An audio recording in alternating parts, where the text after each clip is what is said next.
اعوذ باللہ من الشیطان الرجیم بسم اللہ الرحمن الرحیم وبہ نستعین صلی اللہ علی محمد وآلہ الطاہرین۔ واقعہ عاشوراء کے بعد شیعوں اور ائمہ کی امامت کے معتقد لوگوں کی حالت بہت سخت اور دشوار تھی۔ اموی مزدوروں اور زرخریدوں نے اہل بیت رسول کے ساتھ کربلا، کوفہ و شام میں وحشیانہ سلوک کیا۔ اس طرح کے عقیدہ امامت کے معتقد لوگوں کو خوفزدہ کر دیا۔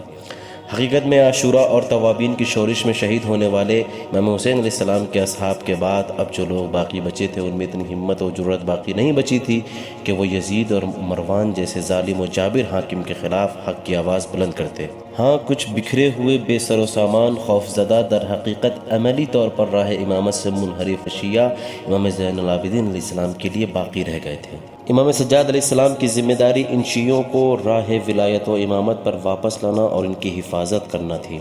امام سجاد علیہ السلام کے دور میں ایک درجہ کے شیعہ اور خالص شیعہ امام حسین علیہ السلام کے ساتھ شہید ہو گئے تھے۔ اس کے بعد جو شیعہ بچے تھے وہ 63 ہجری میں واقع حرہ میں اور 64 ہجری میں توابین کے قیام میں اور 65 ہجری میں قیام مختار میں شہید ہو گئے تھے۔ امام سجاد علیہ السلام سے نقل ہے کہ آپ فرماتے ہیں ما بمکہ والمدینہ 20 رجلا یحبنا، پورے مکے اور مدینے میں 20 افراد تک ایسے نہیں تھے جو ہماری محبت کا اظہار کرتے، ہمارے چاہنے والے 20 افراد تک نہیں تھے۔ لذا اب امام سجاد علیہ السلام کی ذمہ داری جنگ کرنا نہیں ہے بلکہ ایک ایسے مکتب کو قائم کرنا ہے جس میں شیعوں کو جمع کیا جائے، ان کی حفاظت کی جائے اور ان کے ایمان کو صیقل کیا جائے۔ اور یہ کام بھی امام سجاد علیہ السلام شاگرد بنا کر علی الاعلان امام باقر علیہ السلام اور امام صادق علیہ السلام کی طرح نہیں کر سکتے تھے، کیونکہ سخت حالات تھے، حکومت کے تحت نظر تھے۔ لذا امام نے دعا اور مناجات کے ذریعے مفاہیم و معارف کو منتقل کیا۔ امام سجاد علیہ السلام کے دور میں دشمن کی طاقت ہر طرح سے مضبوط ہے۔ دشمن نے ہر طرح سے امام علیہ السلام پر پہرے لگا رکھے ہیں، امام کو تحت نظر کر رکھا ہے۔ اب اس دور میں امام زین العابدین علیہ السلام کو واقعی اور حقیقی اسلام کی ترویج کے لیے جہاد کرنا ہے، ان بکھرے ہوئے شیعوں کو جمع کرنا ہے اور انہیں توحید سے قریب کرنا ہے۔ 34 سال تک اسی ماحول میں امام علیہ السلام نے کام کیا۔ ان تمام مشکل حالات میں امام علیہ السلام نے علمی قیام کیا۔ اصل میں بنی امیہ کی پوری کوشش یہی تھی کہ اہل بیت رسول کا کوئی نام لینے والا نہ ہو،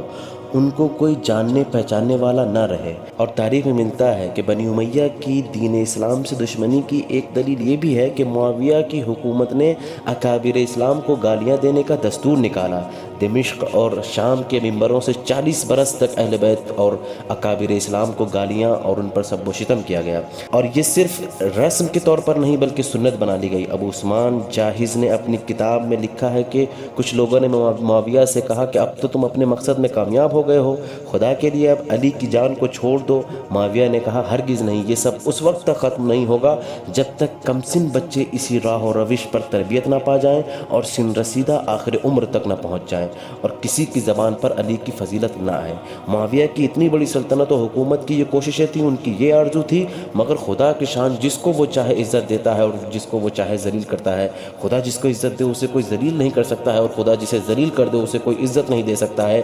آج شیعہ سنی کتب کی چھان بین کر لیجئے، کوئی کتاب ایسی نہ ملے گی جس میں علی علیہ السلام کے فضائل کا دریا معجزہ نہ ہو۔ اب امام زین العابدین علیہ السلام کے دور میں حشام جو کہ اموی حکومت کا 10واں حاکم ہے، اس نے ایسے کام کیے ہیں کہ جس سے زیادہ تر لوگ امام سجاد علیہ السلام سے ناآشنا رہیں۔ اس نے بھی اپنے اجداد کی پیروی کرتے ہوئے بہت کوشش کی کہ کوئی امام سجاد علیہ السلام کے پاس نہ جائے، امام سے آشنائی نہ ہو کسی کی، کوئی امام علیہ السلام سے ملے نہیں، ان سے کوئی رابطہ نہ رکھے، ان سے سارے لوگ ناآشنا رہیں۔ اس نے اپنی پوری کوششیں کی۔ حشام ایک ریاکارانہ حج کرنے کے لیے گیا۔ حج میں طواف کے وقت چونکہ بہت زیادہ بھیڑ ہوتی ہے، بہت عجیب کیفیت ہوتی ہے، حشام نے استلام حجر کے لیے بہت کوشش کی، لیکن بھیڑ اتنی زیادہ تھی کہ وہ استلام حجر نہ کر سکا۔ باوجود اس کے کہ اسے سب جانتے ہیں اور اس سے ڈرتے ہیں، اور سب جانتے ہیں کہ پانی پینے کی طرح وہ لوگوں کو قتل کرتا ہے، اس کے لیے پانی پینے جتنا آسان ہے لوگوں کو مارنا، قتل کرنا، پھر بھی استلام حجر کے لیے اس کو لوگوں نے کوئی خاص توجہ نہ دی اور اسے کوئی راستہ نہ دیا۔ حشام بھیڑ سے الگ ہو کر کعبے کے کنارے بیٹھ گیا، اور اس کے آس پاس اس کے وزیر، اس کے وکیل اور اس کے ساتھ آئے ہوئے شام کے بڑے بڑے دولت مند لوگ بیٹھ گئے۔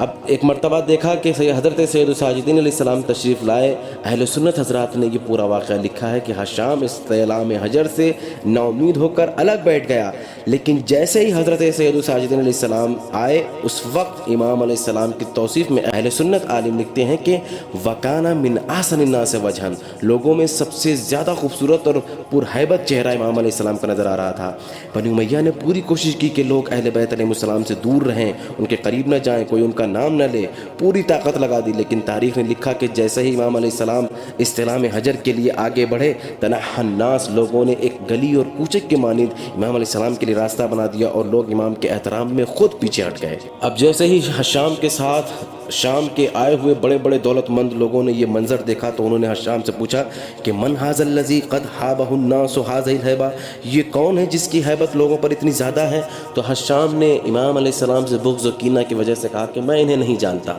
حشام نے اپنے اجداد کی پیروی میں اہل بیت علیہ السلام سے دشمنی و بغض و کینہ کی وجہ سے ان کے فضائل اور ان کی اس کرامت و بزرگی کو چھپاتے ہوئے کہا کہ میں انہیں نہیں جانتا، لیکن خداوند عالم جس کو آشکار کرنا چاہے، جس کو عزت دینا چاہے، اسے کوئی عزت دینے سے روک نہیں سکتا۔ بنی امیہ نے 40 برس تک دمشق اور شام کے ممبروں سے اہل بیت علیہ السلام پر سب و شتم کیے، ان کو گالیاں دلوائیں، لیکن امام زین العابدین علیہ السلام نے کیا کارنامہ انجام دیا ہے، تاریخ میں اپنے کردار کو کس طرح پیش کیا ہے۔ آپ اس کو مشاہدہ کیجئے کہ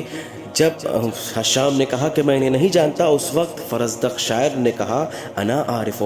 میں انہیں جانتا ہوں۔ اور صرف اتنا ہی نہیں، امام علیہ السلام کے فضائل اور ان کی کرامت و بزرگی کو، ان کی سیرت کو کس طرح بیان کیا ان لوگوں کے سامنے، اس کو آپ مشاہدہ کیجئے کہ سید الساجدین علیہ السلام نے آخر کیا کارنامہ انجام دیا اپنی زندگی میں، کہ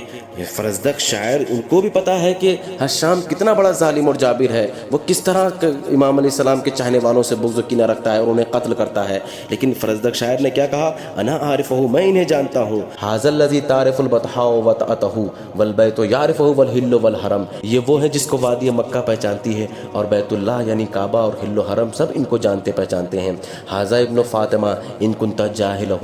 بجدہ انبیاء اللہ قد ختموا، یہ خاتون جنت حضرت فاطمہ زہرا کے لخت جگر ہیں، اگر تو ان کو نہیں جانتا تو سن لے، ان کے محترم نانا حضور اکرم خاتم الانبیاء ہیں۔ ھذا ابن خیر عباد اللہ کلہم، ھذا التقی النقی الطاہر العلم، یہ تو اس ذات گرامی کے لخت جگر ہیں جو اللہ کے تمام بندوں میں سب سے بہتر ہیں، یہ پرہیزگار، تقوی والے، پاکیزہ، صاف ستھرے اور قوم کے سردار ہیں۔